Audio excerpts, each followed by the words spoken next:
Alô, alô, alô, boa noite, bom dia, boa tarde, depende de quando você vai assistir. Seja muito bem-vinda, seja muito bem-vindo a mais o segundo? Prosa espirituosa. Esse nome é novo, sabe? Estou me acostumando a ele ainda. Não sei se você esteve conosco na semana passada, nós estreamos quarta-feira da semana passada. Esse é o programa que vai ao ar todas as quartas-feiras, ao vivo, você está ao vivo comigo, transmitindo às 20 horas e 30 minutos da capital paulista. E é um programa de entrevistas. Um programa de entrevistas com uma vontade. Não sei se a gente vai conseguir sempre. Acho que conseguiremos. Pelo que está se mostrando, sim. É um programa que terá sempre gente interessante com um assunto interessante. Quem não quer ouvir uma conversa de gente que entende de algum assunto, e esse assunto é um assunto bacana ainda por cima, né?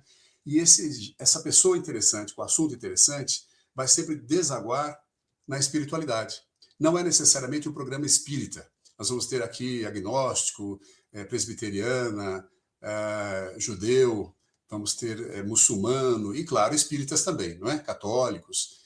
Mas, enfim, é uma conversa sobre algum tema e a gente dá uma passeadinha na espiritualidade sempre que permitir.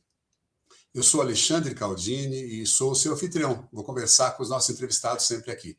Deixa eu te dar uma ideia de quem vai estar conosco nos próximos episódios, mais uma vez, toda quarta-feira, às 20 horas e 30 minutos, no YouTube, com o meu nome, Alexandre Caldini.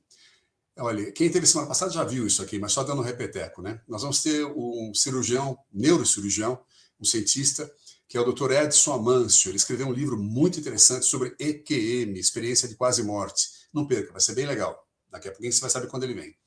Nós vamos ter uma executiva presbiteriana do Great Place to Work, aquela instituição que mede quais são as melhores empresas para você trabalhar, né? É a nossa querida Dani Diniz. Ela é jornalista, está no Great Place há muitos, muitos anos, e ela conhece só tudo sobre empresas, né? Qual é que é uma empresa boa para você trabalhar e por que é uma empresa boa para trabalhar? Vamos ver se tem espiritualidade nas organizações. Outra jornalista também espírita, a nossa querida Isabela Camargo, falando sobre burnout. Isabela, talvez vocês conheçam, ela ficou anos na televisão, apresentando telejornais e tal, e ela tem um burnout muito sério, estudou o assunto, escreveu livros e hoje fala com muita propriedade sobre isso.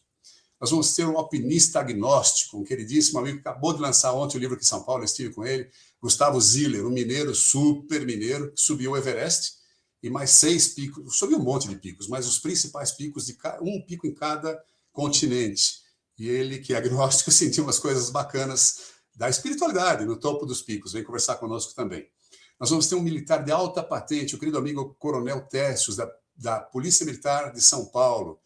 Ele que tem um cargo importante na polícia é espírita. Então, a minha curiosidade é assim, como é que rola você ser espírita e estar na polícia combatendo o crime, né? Nós vamos ter o querido amigo rabino judeu, obviamente, Michel Schlesinger, que hoje mora em Nova York, mas topou vir falar conosco. Vamos tentar entender um pouco o espiritismo e judaísmo, a essência do judaísmo, né? A base, para que a gente compreenda um pouco melhor o judaísmo. A mesma coisa com outro queridíssimo amigo, o sheik muçulmano Jihad Hamad, que também topou falar conosco, aí nesse caso sobre o islamismo. Eu sei quase nada do islamismo. É interessante, né? A gente precisa conhecer essas coisas também.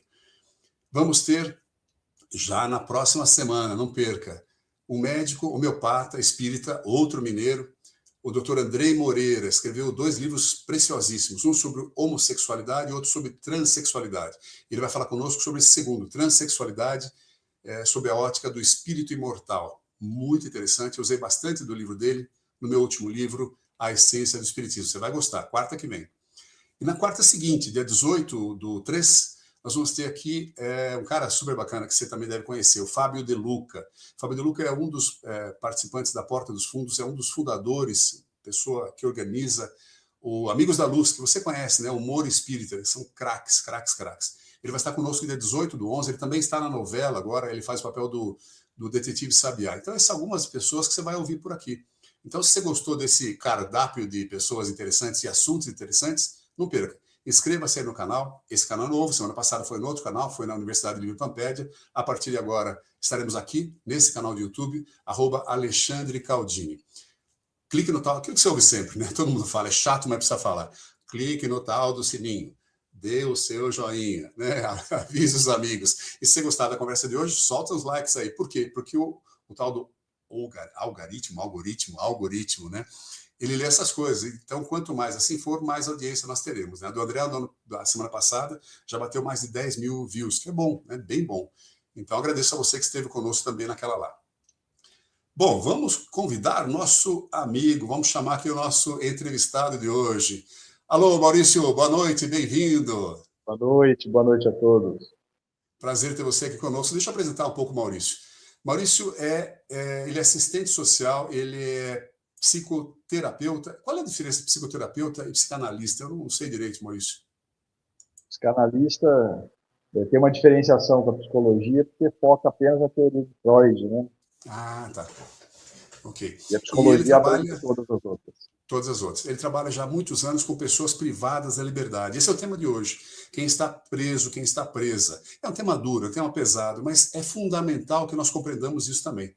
Maurício tem mais de 20 anos lidando com isso. Ele começou lá atrás, junto com jovens infratores, na Fundação Casa, na antiga FEBEM. Né? Depois passou um período trabalhando também com a ala masculina, presídios de homens masculinos, né? Adultos. E agora já, se não me engano, há mais de 15 anos, né, Maurício? Está cuidando de mulheres que estão privadas da sua liberdade, né? Gente que está presa, nesse caso, mulheres. E ele trabalha hoje lá no presídio feminino de Tremembé. Maurício me convidou ano passado, está fazendo um pouquinho mais que um ano, Maurício estava vendo, eu fui em fevereiro falar no presídio, né? E olha, como eu falei agora há pouco, foi para mim uma experiência riquíssima, amigas e amigos, muito interessante, muito tocante, e a gente vai falar um pouco do que eu vi lá também esse dia nessa conversa com o Maurício. E aí eu o convidei para vir falar conosco, explicar um pouco dessa história toda, né? Dessa curiosidade que imagino que vocês tenham, eu tenho, mais que a curiosidade, a necessidade de conhecermos, para que a gente não fale bobagem, né? Para que a gente não fique julgando coisas que talvez não sejam, ou talvez sejam, como o vídeo do Maurício. Né? Maurício, queria conversar com você. Antes disso, você que nos assiste nesse momento, se quiser colocar aqui nos comentários, ó, até vou abrir aqui para eu poder ver, você coloca seus comentários, de onde você está falando, não é? Que cidade você está, qualquer comentário que você queira dar, perguntas, discordâncias, sempre é legal. A conversa era para durar meia hora, acaba durando mais, vai durar cerca de 1 hora, né? Imagino. Vamos ver como é que vai. No máximo 1 hora.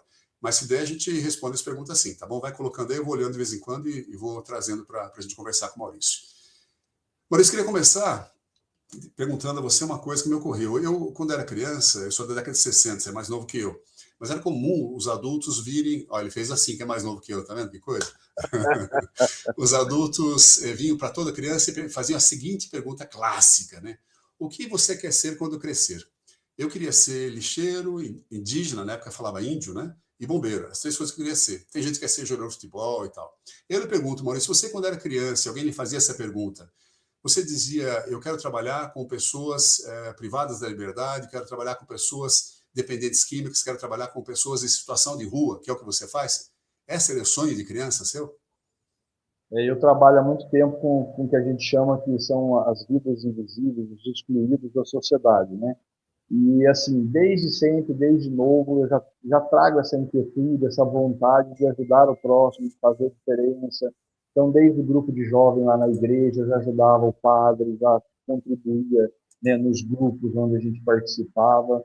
Então, assim, sempre no propósito dessa ajuda ao próximo, né? E aí, depois, com um pouco mais de maturidade, de desenvolvimento, né, pessoal e profissional, eu fui entrando nessa área, né, e alguns amigos, inclusive, me perguntam até hoje, né, mas por que você foi trabalhar com tudo que ninguém quer trabalhar, né, que são as pessoas em situação de rua, os dependentes químicos e as pessoas privadas de liberdade? E aí eu respondo, né, a minha missão de vida, né, meu propósito de vida, ele está voltado em relação a isso. O meu sentido da vida é ajudar o outro a encontrar o sentido da vida dele. Então, eu acho que acaba relacionando, né, tanto a parte pessoal, profissional e também espiritual, porque eu acho que está tudo junto, né? E aí, eu quero juntar isso que você falou. Você me falou isso outro dia, eu achei tão lindo, mas tão lindo. Olha o que ele falou, amigas e amigos. Meu propósito de vida é ajudar os demais a encontrar seu propósito de vida. E quando nós conversávamos, Maurício me falou ainda, colocando isso no momento presente da vida dele, que dentro do presídio, o papel dele como assistente social e ele é doutorando em psicologia, né? Como psicólogo também, é entender o momento de vida daquela mulher que está ali aprisionada, da onde ela veio, e sobretudo, como é que ela faz para seguir, qual é o futuro dela. Isso é lindo, é muito legal. Mas eu queria pegar o que você acabou de falar, e você falou de espiritualidade, né? Você se define como um espiritualista. O que quer dizer isso? O que para você é um espiritualista? Eu acho que o espiritualista ele é uma pessoa que busca, né, o que a gente chama dentro do espiritismo de reforma íntima, de reforma moral, que a gente busca o nosso desenvolvimento, estudando as religiões, praticando a caridade, né, fazendo o exercício da paciência, da escuta, das coisas boas, do desenvolvimento e principalmente dessa evolução que eu chamo, né, de evolução espiritual. Eu ainda sou uma pessoa que tem vários defeitos, várias coisas que eu preciso melhorar na minha vida, mas nessa busca pela evolução, dentro desse conceito da espiritualidade, eu acho que eu consigo me desenvolver enquanto ser humano. Estudando todas as religiões, né? Eu tiro o que é de bom do cristianismo, do espiritismo. Recentemente fiz uma viagem para a Índia e conheci a fé Bahá'í, né? Que eu comentei contigo, inclusive, que é algo muito interessante. Tive no Sudeste Asiático conversando e vivenciando o budismo, o próprio hinduísmo na Índia. Então, assim, é pegar o que cada religião tem de bom e colocar na minha vida e ter esse propósito de sempre estar melhorando enquanto ser humano, né? Porque todos nós somos falhos, né? E se a gente tem esse propósito, a gente consegue se desenvolver e melhorar. Eu me considero espiritualista nesse sentido, né? É muito interessante o que você fala. Eu tenho visto, amigas e amigos, e falo no meu livro, inclusive, está crescendo muito o número de pessoas que não se definem por uma religião, mas se definem mais ou menos como o Maurício definiu. Eu estou olhando um pouco o todo, né? A pessoa fala essa religião não, essa também não, essa também não, mas essa aqui tem um negócio interessante, aquela ali também tem. Tem uma pesquisa norte-americana do Pew Research Center que fala isso. Nos Estados Unidos, acho que são 80 milhões de pessoas que se definem como espiritualizados, porém não religiosos. Então tem muita gente assim, que interessante. Mas olha, eu não sei aqui, amigo, estava até pensando, perguntei para o Maurício, não sei se eu começo pelo lado espiritual ou pelo lado mais, entre aspas, técnicos do dia a dia do presídio, né, para a gente compreenda. Eu acho que vou começar mais pela parte concreta, Maurício, se me permite aqui. Eu queria te perguntar o seguinte, a prisão que você hoje, todo dia trabalha, né, a prisão feminina de Tremembé, ela é muito famosa, ela é a prisão mais famosa do Brasil hoje em dia, talvez. Por que disso? E ela é diferente? No que ela difere das demais? Tremembé, ele tem um perfil diferenciado, ele só recebe mulheres presas, que a gente chama de alguns crimes, que elas não podem estar em outras cadeias. Recentemente a gente teve algumas distorções, né, tanto na questão de livros, quanto documentários, enfim, que deixaram, do meu ponto de vista, tentaram romantizar um pouco o crime, né? E Tremembé, eu acho que é um pouco mais do que tudo isso que a gente já viu, né, na mídia de forma geral. Então, assim, a unidade feminina de Tremembé, nós temos duas aqui, né? Uma recebe o público normal e essa, que é a mais famosa, como você falou, ela recebe um público que é mais diferenciado por conta da tipificação dos crimes que são encaminhados por lá. Então, são crimes contra a família, são pessoas que são parentes de policiais, então tem um perfil diferenciado e essas pessoas não podem estar em outras unidades prisionais. Eu trabalhei em outras unidades também da região, mas a unidade feminina 1 de Tremembé, ela tem essa característica, né, de receber esse público. E eu já aproveito, inclusive, para agradecer, né, a palestra que você foi lá, de forma voluntária, né, conversar com elas, fez muita diferença. Os livros que você doou lá, elas agradecem até hoje, inclusive eu recomendo a todos que, se puderem, né, que façam a leitura tanto da vida quanto da morte, principalmente esse último, né, que é a essência do espiritismo. A gente aprende muito com a sua escrita, com as suas palestras, então eu tenho gratidão em relação a esse ensinamento que você teve lá compartilhando conosco. Muito obrigado. Não estava combinado esse merchandising aí, viu? Mas muito obrigado, agradeço do coração. Você me disse na época que me convidaria novamente, faço gosto de ir, eu comentei agora há pouco. Para mim foi uma experiência muito interessante, muito rica, marcante, me emociona até agora. O que eu vi ali, as pessoas que eu vi, como eu vi, a gente vai falar um pouquinho disso hoje, né? E você falou em romantizar, né? Não dá.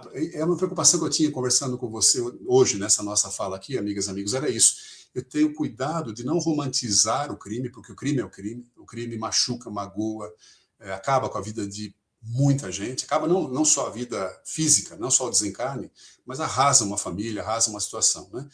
E, por outro lado, também não quero ir para o extremo oposto, que, assim, bandido bom é bandido morto, tem que apodrecer na prisão mesmo, né? E isso que eu queria ouvir um pouco de Maurício, né? Onde é que está a realidade? Porque é claro que ali, quando eu fui falar lá, você me disse que convidou algumas das presidiárias para estarem, você selecionou. Então, eu imagino que não dá para estar todo mundo ali, deve ter bastante questão complicada. Mas antes disso, eu queria entrar no outro tema aqui. Tem duas críticas bastante fortes, Maurício, que a gente ouve muito as pessoas falando, que a mim me incomoda um pouquinho. A primeira é assim, estão lá na cadeia, tá tudo à toa, ninguém trabalha, vida boa. Bom, vida boa não é, nunca, em nenhum presídio, provavelmente nem nos presídios mais sofisticados da Suécia ou da Holanda, onde seja, né? E segundo, que o que eu vi lá, Maurício, não foi gente à toa. Logo que eu entrei, eu lembro de ter visto uma moça, uma presidiária, acompanhada de um guarda armado, masculino, e ela estava na mão com ferramentas. E mais tarde, a gente andando por lá, eu a vi no telhado, consertando o telhado do presídio, acompanhada por ele, né? Ele olhando, ele ali, porque ela estava com ferramentas na mão, mas ela estava trabalhando. Você me levou no ateliê, onde elas desenham os moldes das fardas dos militares, e você me explicou que ali se fabrica as fardas da Polícia Militar de São Paulo, acredito. E eu vi depois um pavilhão inteiro, grande, com muita máquina de costura, e as moças ralando ali, trabalhando. Imagino, na cozinha a mesma coisa, um monte de gente na cozinha e tal. Então eu te pergunto, as pessoas ficam à toa, todos trabalham, nem todos trabalham, como é que funciona isso? A grande maioria trabalha, a gente tem uma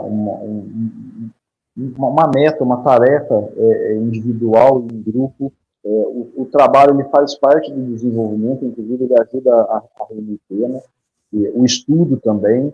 Então, assim, por ser uma unidade diferenciada, há possibilidade para quem quer trabalhar, né, desenvolver as suas habilidades e também ocupar, né, a mente, não só com trabalho, mas com estudo também, e se desenvolver. E lá também a gente tem um diferencial que é o atendimento técnico, né, porque a gente acredita, né, no poder e no processo de recuperação, de reinserção social dessa pessoa quando ela chega lá, e isso é muito importante. Você veja bem, nós temos o exemplo de uma reeducanda, eu atendi ela acho que uns 10 anos atrás, mais ou menos. Ela foi condenada pelo abuso sexual da filha. E da região nordeste, lá daqui do Brasil, de onde ela vinha, isso era uma prática que acontecia. Então, a mãe dela foi abusada sexualmente, ela também sofreu abuso, e a filha, infelizmente, também sofreu essa violência por conta dessa cultura, vamos dizer.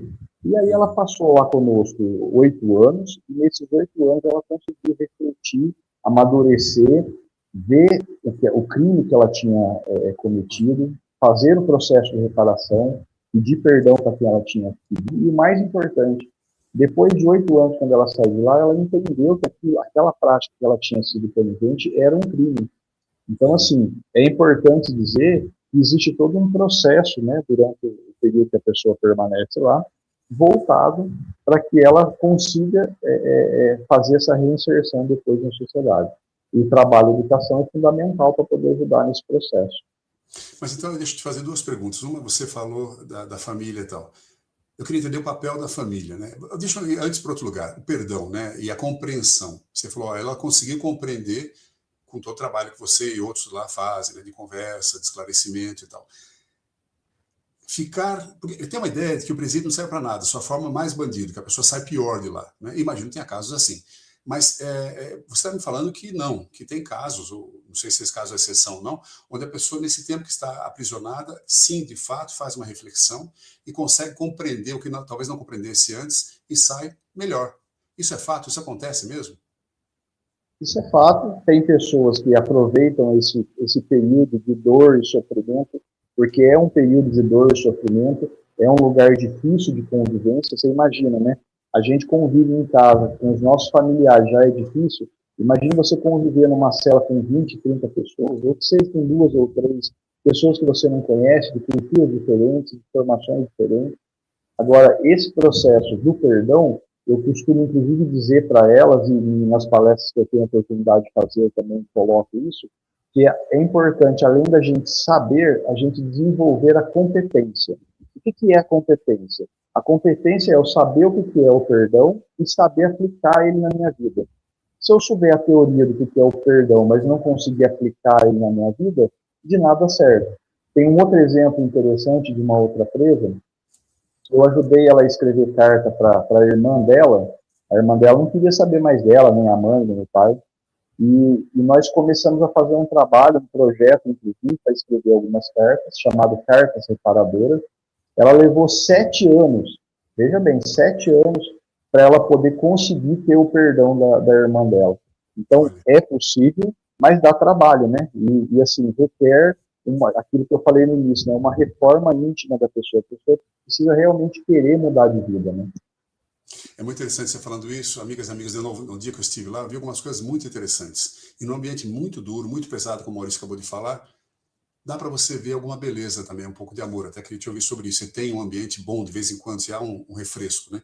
Mas eu vi 2 coisas interessantes. Uma era uma moça nova, devia ter seus 35, 38 anos, e eu andando com o Maurício, ela chegou correndo, seu Maurício, nossa, quando é que meus filhos voltam? Eu preciso de meus filhos. Ela estava desesperada que os filhos voltassem a visitá-la. E Maurício ou ela, não lembro quem, me disse que os filhos não tinham vindo visitá-la e pela primeira vez, depois de 3 anos, vieram visitar a mãe. E ela estava muito feliz com isso, muito feliz, né? Então veja o papel da família. E Maurício também me disse que ali, né, Maurício, a família abandona, porque são crimes na família. Matou o pai, matou a mãe, matou o filho, matou o marido, matou a mulher, então a família normalmente abandona.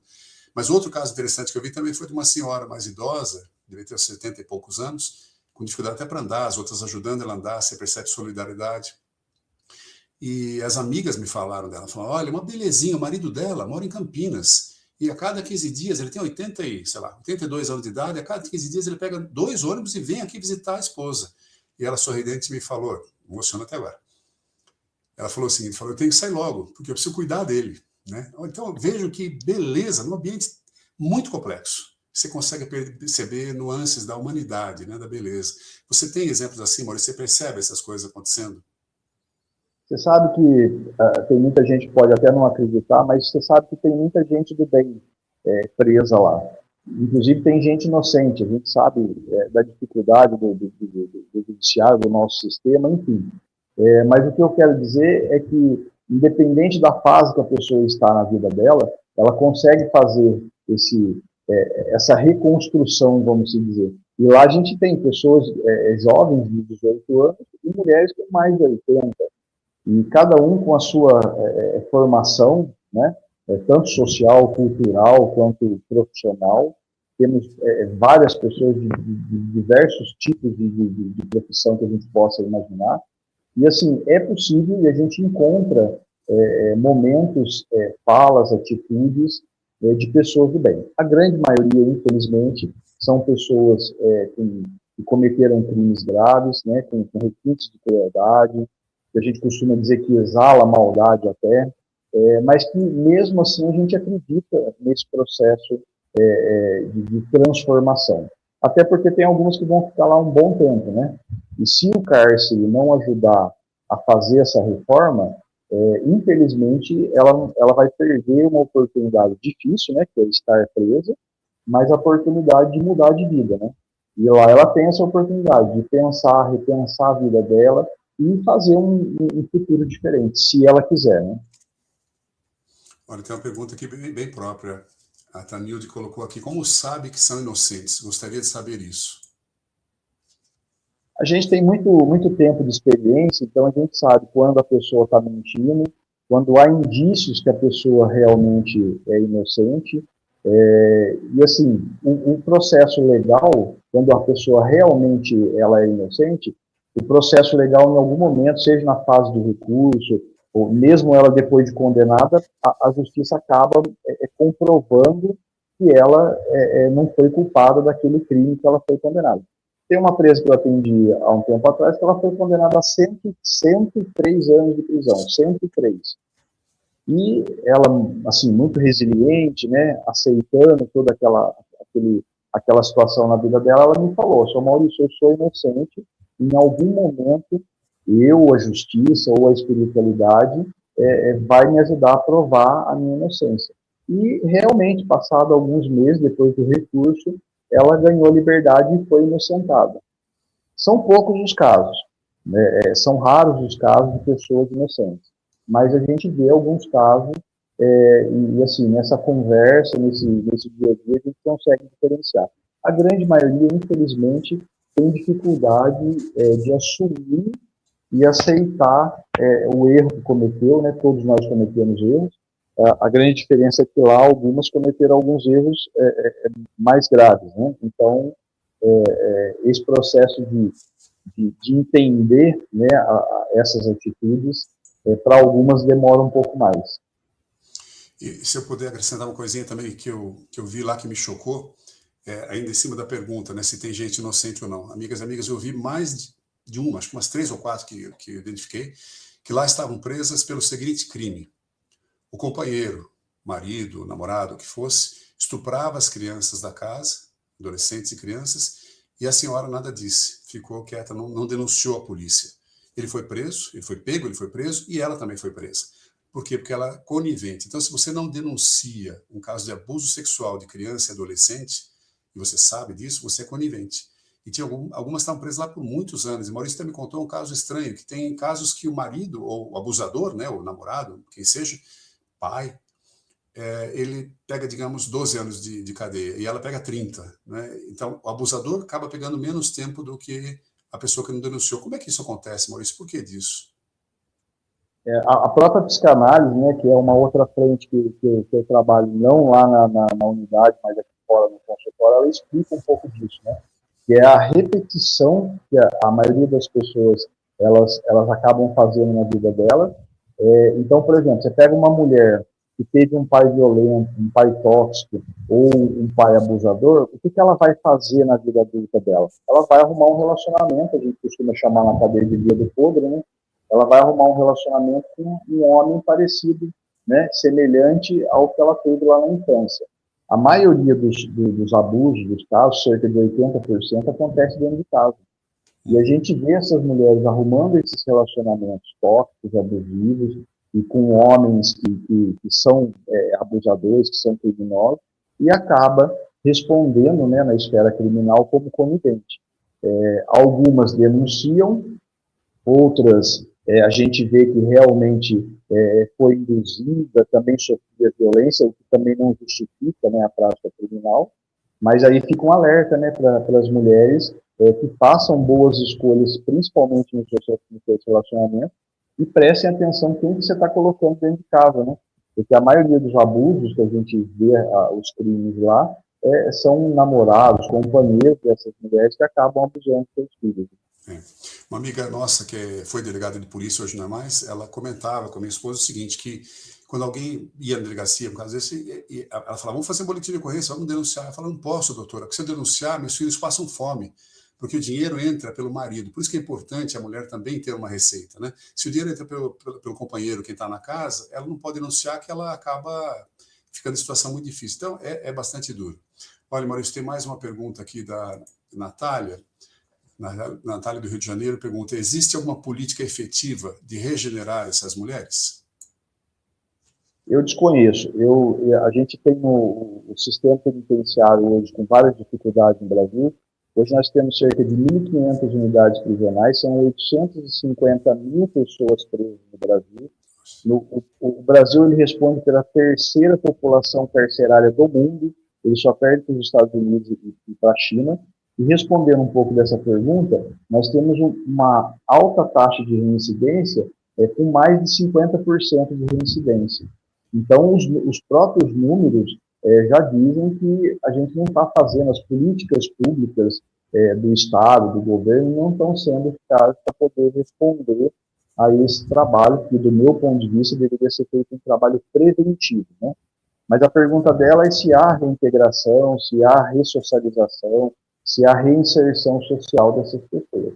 Eu acredito que não, por conta de que se a gente tivesse realmente um trabalho sério, uma política pública de qualidade, a gente teria uma menor população carcerária e quem tivesse saindo das prisões hoje teria realmente um trabalho, uma possibilidade, uma alternativa.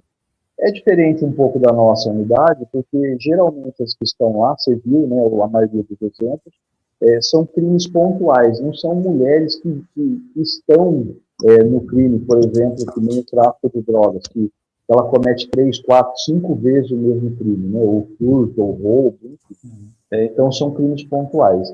Mas eu acredito que o Estado precisa pensar com atenção políticas que realmente possam fazer essa reinserção social. Hoje, eu acho que isso está prejudicado. Quando eu estive com você lá, a diretora do presídio, que até quero mandar um abraço para ela, gentilíssima, me recebeu, me explicou bastante coisa também. A diretora me disse o seguinte, uma frase que eu não esqueço até hoje, faz um ano, que eu achei muito interessante. Ela falou: Caldini, para mim, aqui nós não temos criminosas, nós temos pessoas que cometeram o crime. Fiquei pensando, qual é a diferença? É exatamente o que você acabou de falar, né? Lá não tem uma pessoa de uma vida no crime, tem uma pessoa que pontualmente cometeu um crime, crimes algumas vezes bárbaros, algumas vezes absolutamente hediondos, chocantes, mas é isso, a pessoa cometeu um crime, né? E falando desses crimes bárbaros, né? Como é que a gente compreende, Maurício, eu vi isso lá, uma mãe que assassina um filho, por exemplo. Eu queria lhe perguntar um pouco, já engatando aí, da doença mental, né? Ela tem um papel, nas que estão lá recolhidas, muita gente tem alguma doença mental, alguma coisa que levou ao crime? Muitas. Nós temos vários tipos de doenças mentais que a gente faz tratamento, acompanhamento lá. Esquizofrenia, psicopatia, sociopatia, borderline, nas mães narcisistas, bipolaridade. A gente tem uma infinidade de demandas. E assim, eu escutei inclusive de uma mãe aqui fora certa vez, que ela me disse que a pior dor do mundo é você perder um filho, né? O filho morre, né, deixa de estar ao seu lado. Agora você imagine uma mãe, né, que de repente num pós-parto sofre de depressão, por exemplo, e comete um crime contra o seu filho, mata o seu filho. Eu já vi casos de mulheres extremamente arrependidas depois que ela realmente cai na real, porque ela vê a gravidade, aquilo que ela cometeu. Então, assim, nas doenças mentais, a gente consegue fazer um trabalho em parceria com o psiquiatra, um trabalho medicamentoso, com os psicólogos que lá também trabalham, de resignificação, de elaboração, para que ela consiga entender, né, o que levou ela até lá, o porquê que ela cometeu esse crime. E, assim, é muito triste, é muito difícil. Inclusive, recentemente, teve uma que eu fiz a ficha dela de entrada, e ela falou para mim que ela queria que colocasse o nome do filho dela na ficha, na listagem que a gente tem lá, né? E eu conversando com ela, eu falei, o seu filho não está mais entre nós, né? Você veio preso porque você matou o seu filho. E ela tinha dificuldade de entender, de compreender por que ela tinha sido presa e o ato que ela tinha cometido. Então, assim, são coisas difíceis, que traz muita dor, muito sofrimento, e só o dia a dia, o tempo, né, esse processo de elaboração que vai fazer com que ela entenda, consiga, talvez, reorganizar a vida dela. É difícil, não é fácil. Maurício, uma crítica que se faz normalmente também é assim: a justiça não coloca rico na cadeia, é só pobre que está na cadeia. Eu vi lá, gente, eu conversei com uma das detentas, uma conversa maravilhosa, pessoa simpaticíssima, ela tinha 2 faculdades. Eu vi empresárias lá, né? Eu soube no passado, parece que teve até uma juíza presa no seu presídio lá. Como é que é isso? Tem todo nível social? Como é que funciona isso? Tem. Essa questão de que podia ser que antigamente no Brasil o rico ou quem tivesse poder fosse preso, né? Mas hoje em dia a gente vê que a realidade mudou, né? Então nós temos delegadas, policiais militares, advogadas, psicólogas, enfim, nós temos uma infinidade de profissões, professoras, e a gente vê de um tempo para cá, pelo menos eu percebo isso, de 10 anos para cá, que a justiça ela tem feito o seu papel, ela tem sido justa, né, na maioria dos casos, e o que a gente tem que pensar, talvez com mais atenção, o que essas mulheres, o que essas pessoas vão fazer quando saírem, né, do presídio. Claro. E aí eu trago uma frase de uma juíza aqui da região, que faz um trabalho, né, que eu admiro, de respeito, e que ela diz: Hoje o preso está contido, amanhã ele estará contido. Ou seja, ela diz nessa frase, nessas palestras, nessas informações que ela passa, de que a pessoa está reclusa, presa, mas ela não vai ficar lá o resto da vida. Então a sociedade também precisa se preparar para poder fazer esse acolhimento dessa pessoa aqui fora, né? E de repente oferecer aquilo que ela não teve, né? Por que ela foi presa? O que faltou, né, na vida dela, na história dela, né, para que ela cometesse um crime e fosse presa? Eu vi uma situação assim também, uma presa veio conversar com você ali, quando estávamos juntos ali. Ah, seu Maurício, quero conversar com o senhor, porque eu estou muito angustiada, estou muito receosa. Ela ia passar, amigas, amigos, ela ia passar do regime fechado para o regime semiaberto. Eu queria que você explicasse o que são os dois regimes. E veja, ela estava com receio de passar por uma coisa que eu acho que deve ser melhor, ela vai ter mais liberdade. Então eu imagino que você, muitos anos num sistema, fique receoso, e ela não estava nem indo embora ainda. Era só passar num sistema menos pesado que aquele. Né? Elas têm receio dessa ida? Quando saem, sobretudo, elas aceitam sair na boa, saem bem ou têm um receio? Às vezes, a maioria das que foram presas, por conta dos crimes contra a família, ela não tem muitas expectativas de vida aqui fora. Então, elas não têm como planejar, fazer sonhos, né, para poder buscar algo diferente. Infelizmente, o cárcere ele acaba imprimindo, né, algumas marcas na pessoa. Tem algumas lá, por exemplo, que não querem ir embora. Né? Tem uma religiosa lá que ela não quer ir embora. Ela falou para mim, eu quero tirar minha cadeia de ponta, eu quero ficar aqui o tempo que eu puder. Teve uma outra, há muitos anos atrás, que ganhou liberdade e que ela virou para a diretora na época e falou, a senhora deixa pelo menos eu jantar e assistir a novela, porque não tem para onde ir. Então, assim, são situações que a própria desigualdade aqui fora, a pobreza, né, contribui e faz com que a pessoa acabe perdendo o seu projeto de vida ou não tendo um projeto de vida. O regime fechado é quando ela chega na unidade, né, tendo condenação ou estando ainda respondendo de forma provisória, ela cumpre esse período, né, no regime fechado, dependendo do tempo da sentença. Depois de um tempo, ela vai para esse regime aberto, semiaberto, que é onde ela pode ter as saídas temporárias, que a gente ouve falar, né? E depois, mais para frente, ela progride para uma outra fase, que seria o regime aberto e o livramento condicional. Como a legislação mudou, né, recentemente, a maioria das redutantes que estão chegando agora não vão ter direito no futuro desse semiaberto. Então, elas provavelmente vão ficar cumprindo a pena dela diretamente no fechado. Né? Na sua opinião, isso é bom ou ruim? Eu acho que é ruim porque as políticas, a sociedade já falhou, né, em ações preventivas.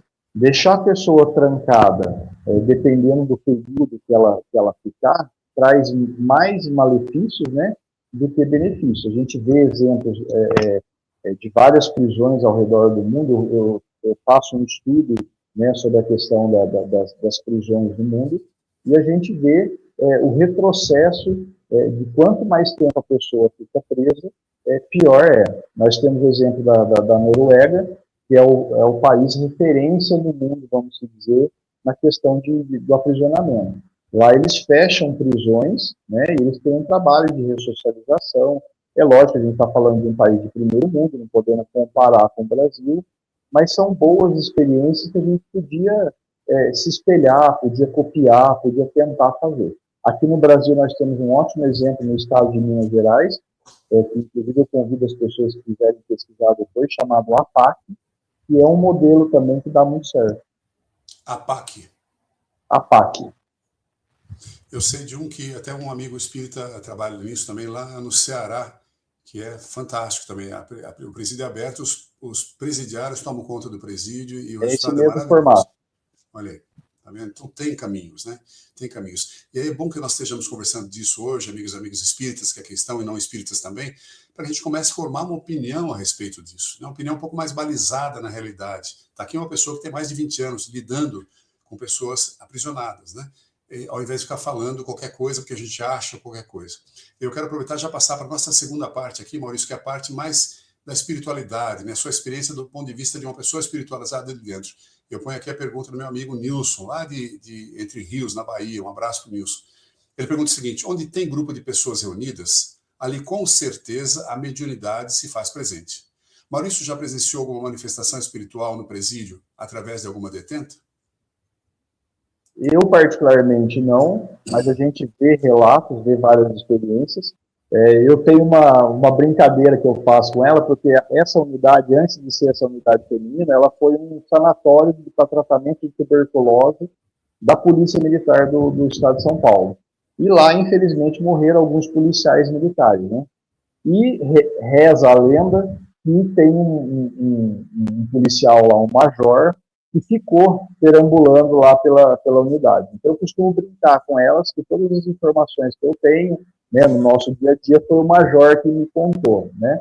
Mas a gente sabe que existem, né, grupos obsessores, como o próprio Espiritismo coloca, e tem muita gente do mal. Então, a gente vê alguns grupos, né, principalmente com essas pessoas que o mal é mais visível, vamos dizer. Em contrapartida, temos outros grupos também de pessoas que procuram, através da oração, da prece, todos os dias buscar a espiritualidade com hinos evangélicos, né? A comunidade evangélica é bastante presente lá nas unidades prisionais de forma geral. Então, assim, a questão da espiritualidade no dia a dia, nesse ambiente tão pesado, de tanto sofrimento, de tanta dificuldade, ela é super importante. Tem gente, né, que utiliza, né, nós temos, por exemplo, empresas lá que são da Umbanda, né, do Candomblé, e que utilizam, né, do seu conhecimento com outros objetivos, né. E temos gente também, né, da Igreja Católica, evangélica, que através da sua oração, através da sua prece, combatem, né, esses maus espíritos, vamos dizer assim, né. E qual é o papel dos espíritas?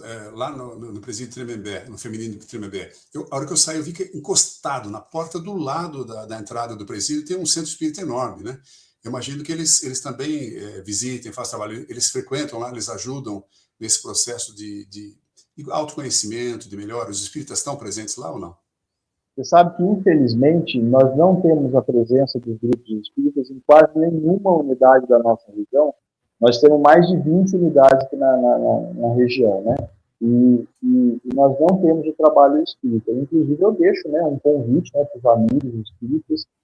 A gente fala, né, muito da questão da caridade, e você ir numa prisão, né, falar de Jesus, falar de Deus, falar de coisas boas, falar da espiritualidade, falar do espiritismo, eu acho que isso ajuda muito, conforta muito. Eu gosto muito da fé raciocinada, né, do conhecimento das religiões. E veja bem, os evangélicos, eles estão lá de segunda a sexta. Todo dia tem um grupo, né, louvando, cantando, rezando, orando. Então, eu acho que a comunidade espírita podia sinta-se convidada, né, para que visite mais as prisões e faça um trabalho, um estudo, né, faz a diferença, seria muito bom. Eu tenho um amigo, André Marosso, me falou que ele fazia isso lá no passado, no antigo Carandiru ainda, e que era muito rico. E aí eu, juntando-me ao Maurício aqui, eu queria fazer esse apelo para quem não está conosco agora nesse momento ou no futuro. Espíritas ou não espíritas, mas agora fala especificamente dos espíritas. E vou dizer a experiência pessoal. Quando o Maurício me convidou, eu fiquei felicíssimo. Nós não nos conhecíamos no começo do ano passado, você me convidou sem nós nos conhecermos, né? E foi uma experiência, repito, maravilhosa. Mas também digo o seguinte, eu estava receoso, eu tinha medo, e tenho medo, né? Você está entrando num ambiente complexo, você passa uma porta, outra porta, você é revistado, você passa embaixo do detetor de metais. Eu levei um pendrive para fazer a visitação, o pendrive foi aberto pela polícia, a polícia olhou tudo, se estava tudo certo ali dentro. Tem um cuidado extremo, né? E é um ambiente que você fica receoso mesmo. A gente tem um preconceito, ou talvez não preconceito, um receio talvez fundado, né? Mas a gente precisa vencer também esse receio. Quem está ali são pessoas exatamente iguais a você e a mim, que cometeram um deslize, por vezes, terrível, né? Mas, como o Maurício falou, não é gente que está na vida do crime, é gente que cometeu o crime. Eu vi ali senhoras e moças que podiam ser minhas irmãs, que podiam ser minhas tias, minha mãe, minha esposa, né? Uma filha minha até, não é? Então, vale a pena a gente pensar sobre isso. E, Maurício, se um espírito ou não espírita quiser fazer isso, quiser estar presente, quiser dar uma conversa, fazer uma apresentação, como é que faz? Que nem você mesmo disse, tem todos os procedimentos, né, de segurança. os procedimentos administrativos. Existe um local específico que ele cuida dessa parte da documentação, para saber quem é que vai fazer esse trabalho, o que a pessoa realmente vai levar, né, nessa missão espiritual dela. Então, caso a pessoa queira, né, o grupo espírita queira fazer esse trabalho, é só ele entrar em contato com o setor responsável, né, que cuida de todas as unidades, inclusive ele pode fazer esse trabalho em outras cadeias, né, não só em Tremembé. Porque, pelo que eu conheço aqui na região, não existe grupos espíritas. Eu tenho alguns amigos espíritas que eles vão, como você foi lá, faz uma palestra, mas é uma coisa pontual, né?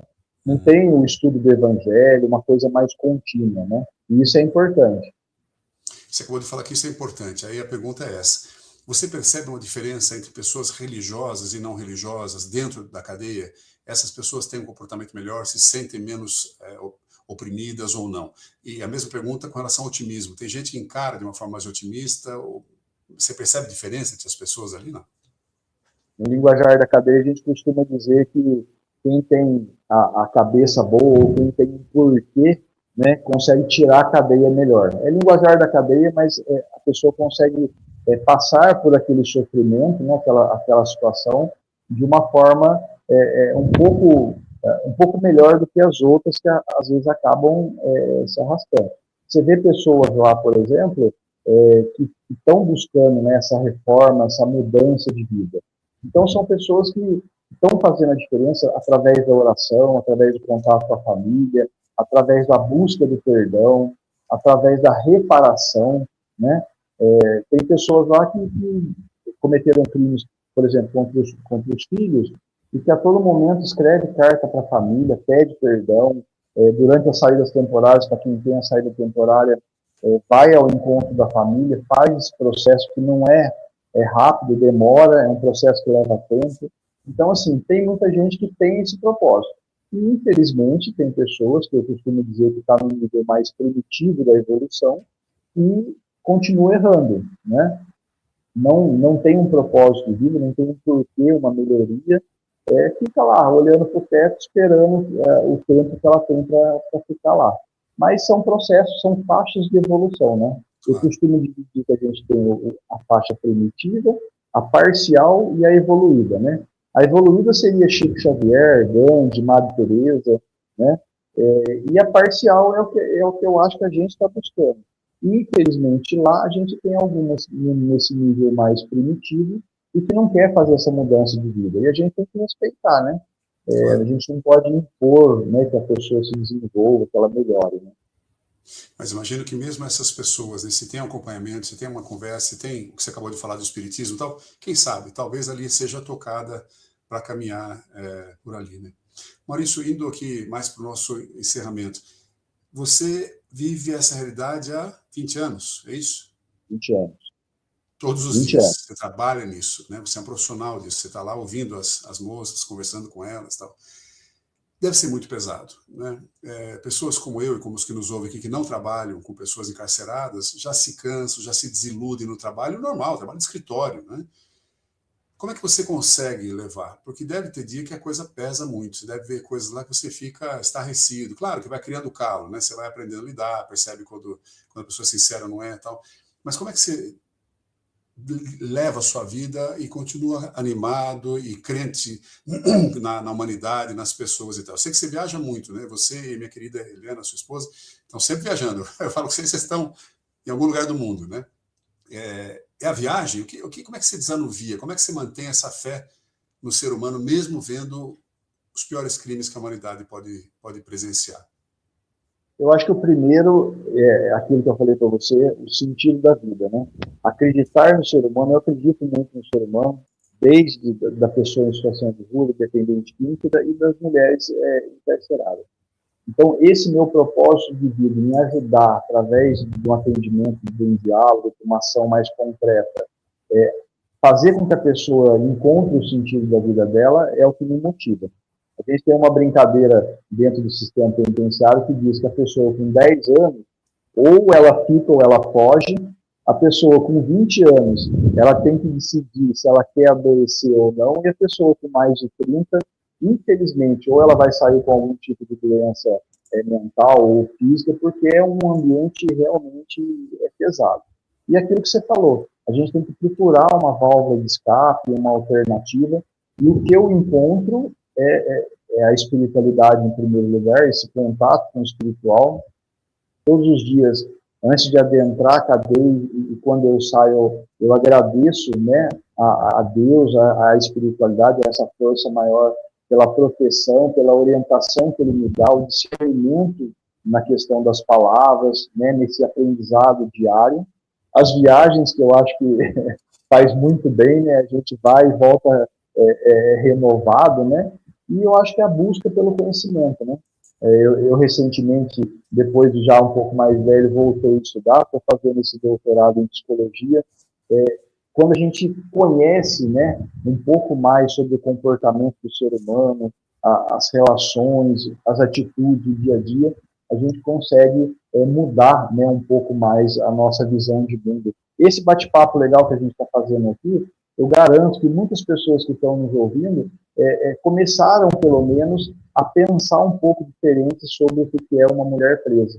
E Gandhi, né, Gandhi dizia isso: se você quer conhecer uma nação, você veja como ela trata os seus prisioneiros. Eu vi isso numa frase, num dizer lá na casa de Gandhi, em Nova Delhi, onde eu visitei recentemente, e eu aprendi muito com essa frase: se você quer conhecer uma nação, veja como ela trata os seus prisioneiros. Muito bem. Deixa eu ver, tem tanta coisa aqui que eu me perco um pouco nas perguntas. Que tem um parabéns para você aqui, da Natália. Parabéns, Maurício, porque mesmo diante da ausência de políticas públicas eficazes, você continua ali lidando com realidades difíceis e demonstra força de caráter e compromisso com algo maior. Tem pergunta do Ciro: nos casos de doentes mentais, eles não deveriam estar em um local apropriado de tratamento e isolamento social até melhora? Existe locais específicos, mas enquanto a pessoa ela está aguardando, por exemplo, uma sentença, que a gente tem dois tipos, né? Uma que ela recebe uma sentença, uma condenação criminal, e a outra quando ela recebe uma medida de tratamento de segurança.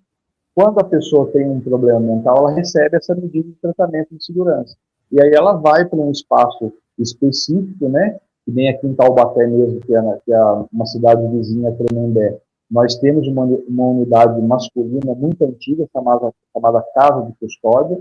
Então, essa pessoa vai fazer esse tratamento, esse acompanhamento diferenciado de uma prisão. E no caso das mulheres, fica em São Paulo, aí em Franco da Rocha, né? Perfeito. Tem mais uma pergunta aqui do José Dominici. Qual a reflexão que você sente nos casos que você ajuda pessoas com disposição para a maldade? Lembra que você falou que tem gente que exala a maldade, né? Como é que você lida com isso? Eu vou dar o exemplo das psicopatas, né? Psicopatas e serial killers. O psicopata, ele não tem cura, a gente pode fazer um tratamento, né? Tem uma presa lá, por exemplo, que ela matou a família inteira, né? E se ela sair aqui, no meio aberto, ela vai matar mais pessoas. Então, o que a sociedade, o que o Estado tem que fazer? Ele tem que proporcionar um atendimento, um acompanhamento, para que o Estado fique de olho nela o resto da vida. Porque senão ela vai voltar a fazer.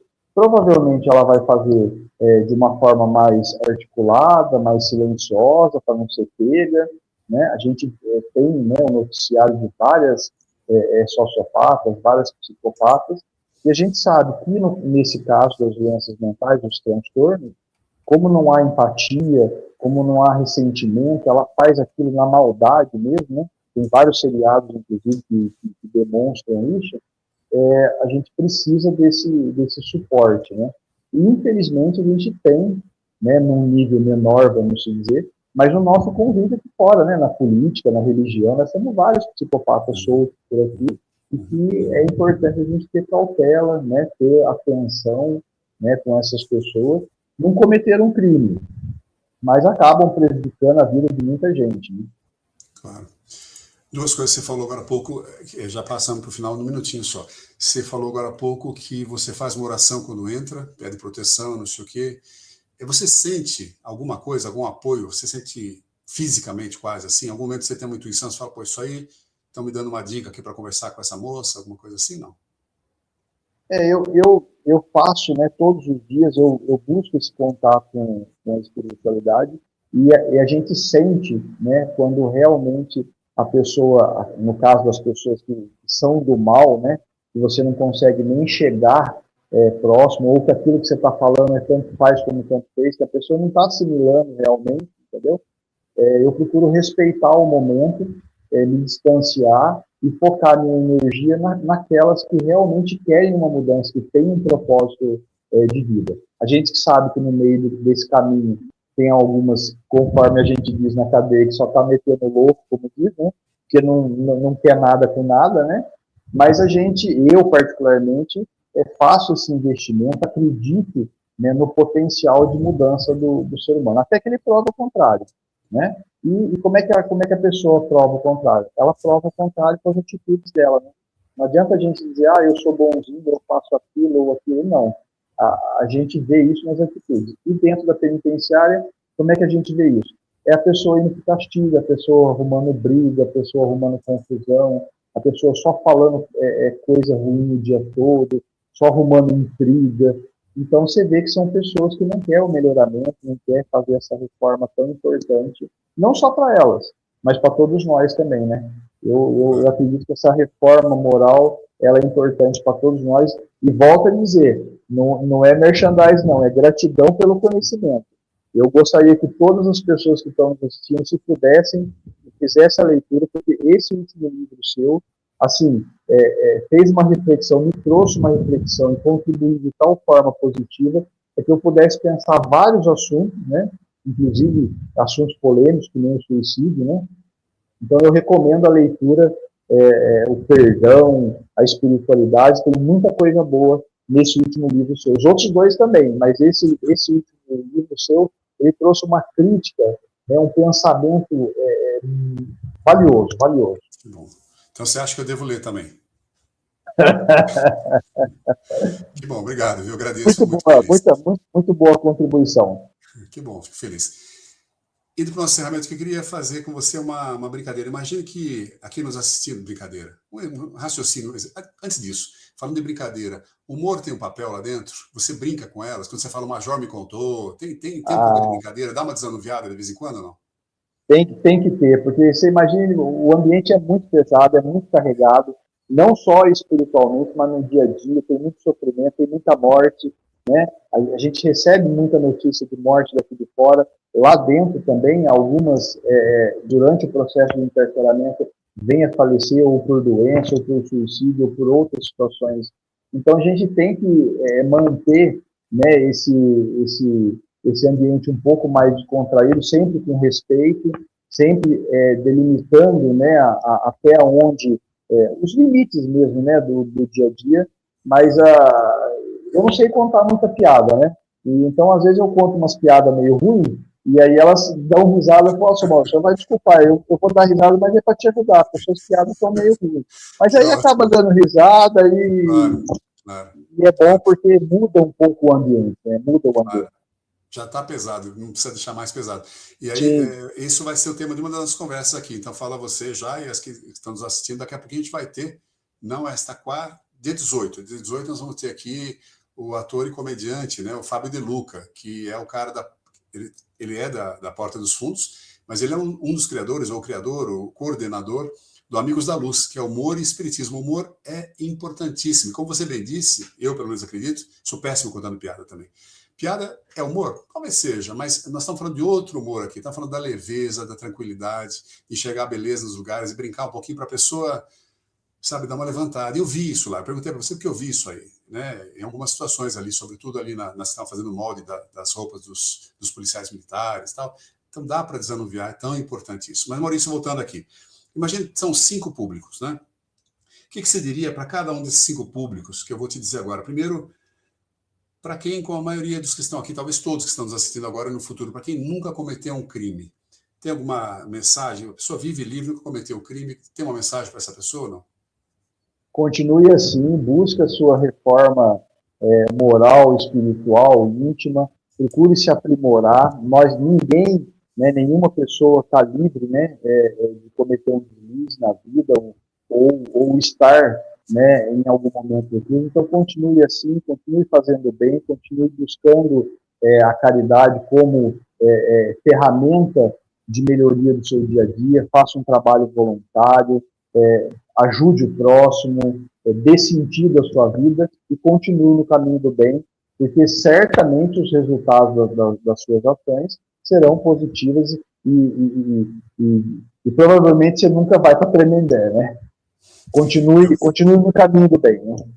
Eu te falei isso porque, de novo, o que eu vi lá são pessoas absolutamente comuns, né?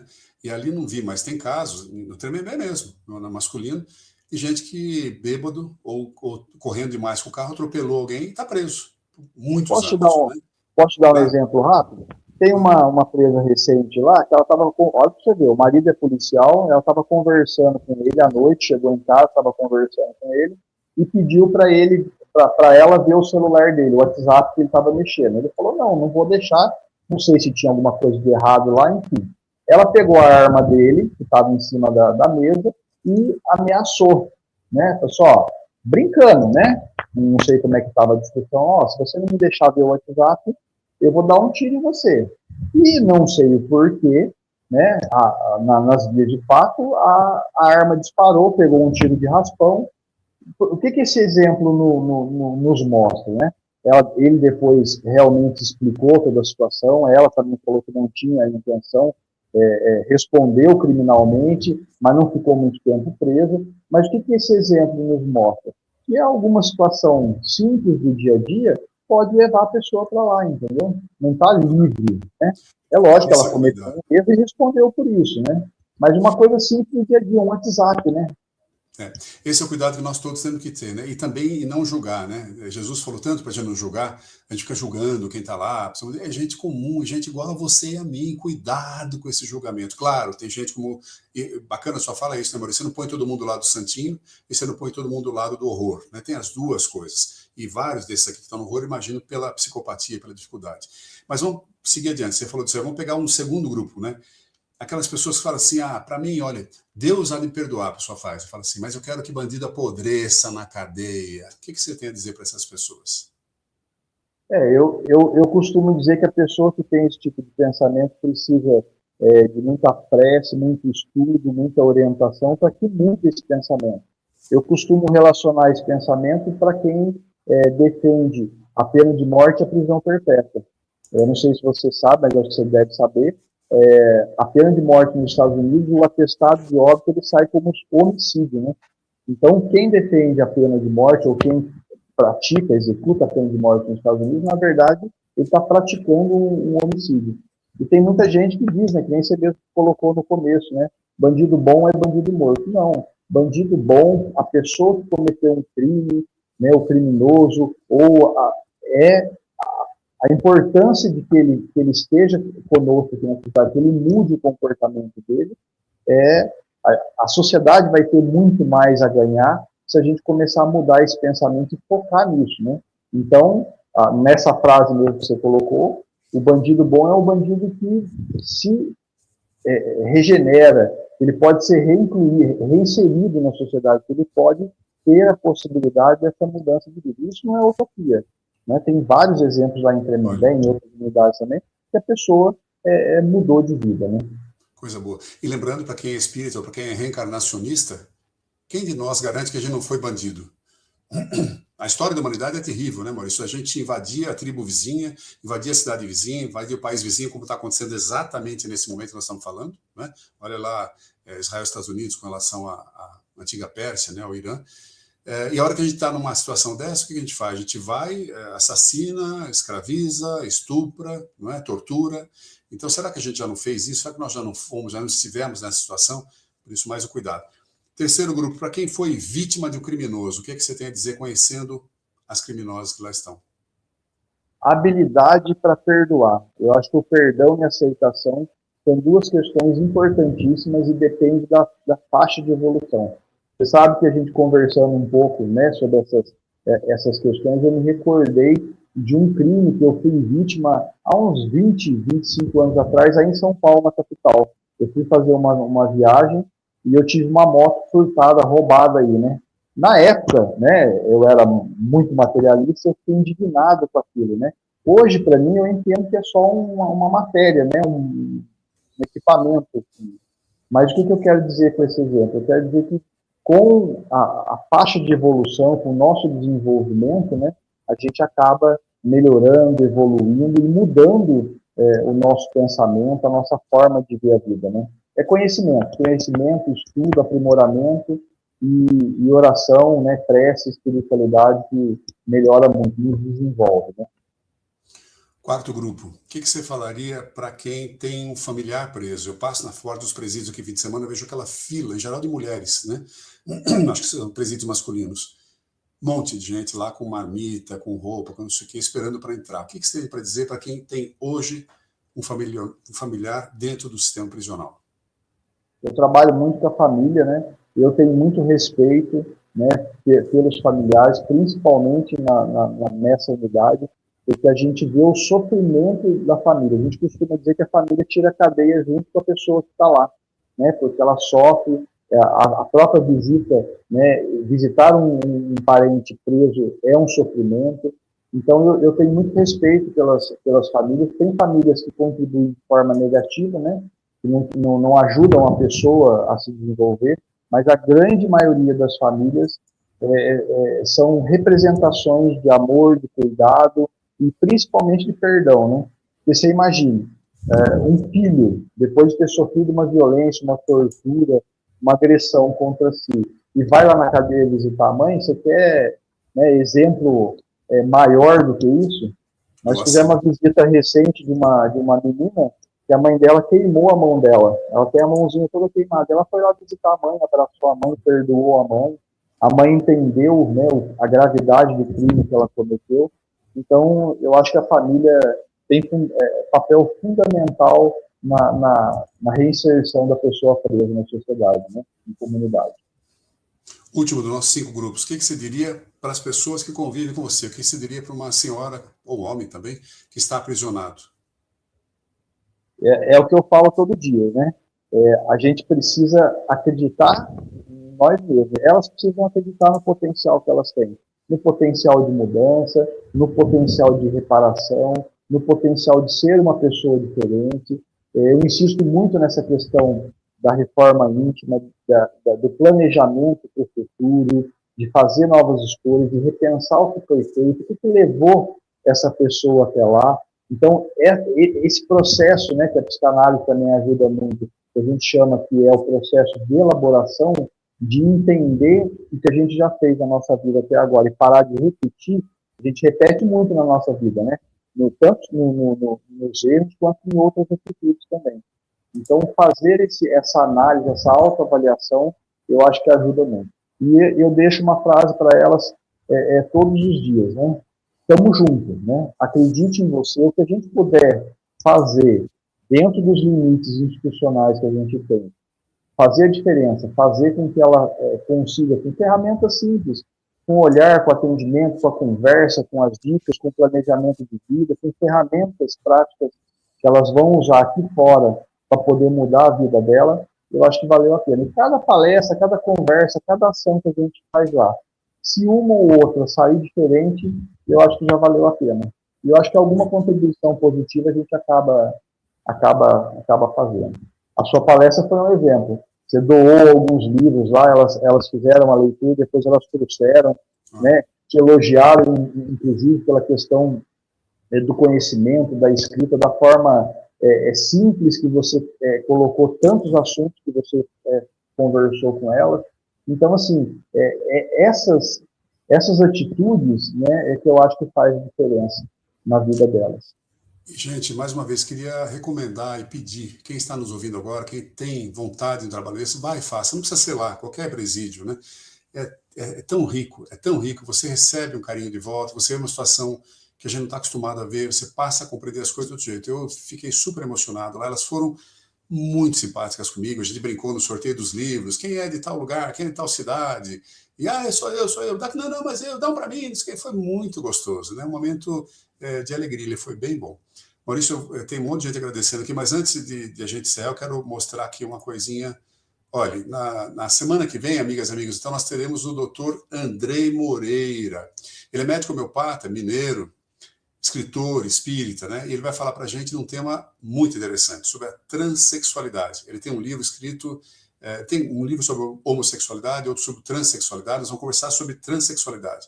Veja que ele põe no plural, transexualidade desse, vamos entender por quê. E ele faz uma abordagem pensando do ponto de vista espiritual, né? Sendo espírita como é que funciona a transexualidade? A pessoa, como é que é o perispírito? Será que vai macular o perispírito a hora que transforma, faz a cirurgia de readaptação, né? Então não perca, semana que vem, mais uma vez, Prosa Espirituosa, toda quarta-feira, nesse caso, dia 11/3, às 8h30 da noite, sempre nesse canal do YouTube. Se você puder e quiser, comente com outras pessoas que ali estão. E na semana seguinte, quem nós vamos ter aqui? O Fábio De Luca, que provavelmente você conhece. Ator, comediante, também espírita, é o cara que a gente acabou de falar, que é da Porta dos Fundos, do Amigos da Luz, e está na novela, ele é o detetive Sabiá da novela também, um cara espetacular, e vai abordar um pouco o que nós conversamos hoje com o Maurício, o papel do humor na comunicação, e mais especificamente no caso dele, na comunicação espírita. Acho que vai ser bem bacana, conto com você aqui de volta. Maurício, olha, super, hiper obrigado. Deixa eu botar aqui algumas coisas que as pessoas falaram. Isso que nós já vimos. Parabéns, Maurício, porque mesmo diante da ausência de políticas públicas, você continua ali, lidando com realidades difíceis, demonstra força de caráter e compromisso com algo maior.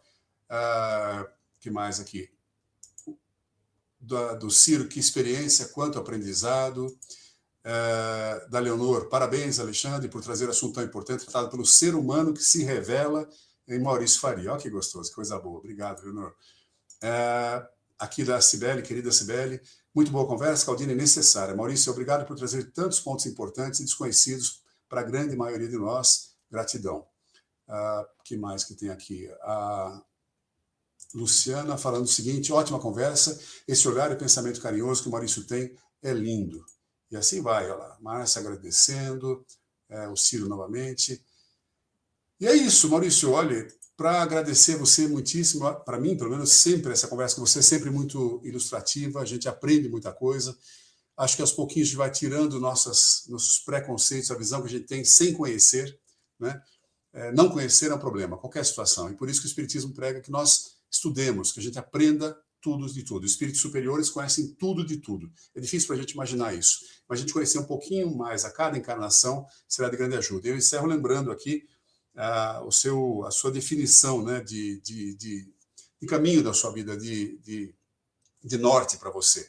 Você me diz que está elaborando ainda, mas que nesse momento o que você pensa é que o seu papel é ajudar, no caso, as presidiárias, mas não apenas. Você tem um trabalho grande com moradores em situação de rua, em toda a região aí do Vale. Eu vou chamar você de novo no segundo semestre para a gente falar daí de moradores em situação de rua. É um trabalho muito rico, muito interessante. Você é muito experiente nisso, porque muitos anos faz isso. Também com pessoas dependentes não sei, não fala drogas, mas como é que fala? Dependentes químicos, né?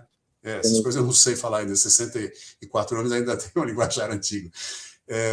Também é um bom tema, mas eu quero falar com você mais de moradores em situação de rua. Então, só te agradecer. E lembrando desse seu propósito, que eu acho lindíssimo, que é ajudar essas pessoas, ou qualquer pessoa, né, porque somos todos pessoas em processo evolutivo, a compreender de onde viemos e por que viemos de lá, no que isso nos impactou, no que isso formou a nossa vida, o nosso caráter, o nosso jeito. Se pensar do ponto de vista espiritual, então são várias encarnações formando o nosso ser, né? E de onde nós estamos, na situação que estamos, nesse caso, situações muito difíceis. Como é que eu faço para olhar o futuro e como é que eu sigo para lá, né? Se eu consigo compreender de onde eu vim, onde eu estou e como é que eu sigo, isso é maravilhoso. Então, muito obrigado, super parabéns a você. Admiro demais seu trabalho, sou muito feliz de ter me tornado há um ano e pouquinho seu amigo. Tenho muito prazer em ter você por perto. Muito obrigado. Eu deixo também aqui o meu abraço, só gratidão, não só pela essa visita que você fez aqui, mas por tudo isso que você contribui conosco de forma positiva. Gratidão, muito obrigado por estar aqui contigo, com vocês também. Amigas e amigos, então, um abraço. Não se esqueça aí de clicar no sininho, seguir o canal, assim a gente vai a cada semana com uma conversa nova. Semana que vem, transexualidade. Na outra semana, o humor como linguagem no espiritismo. A você eu deixo meu abraço e até quarta-feira que vem. Tchau. Tchau.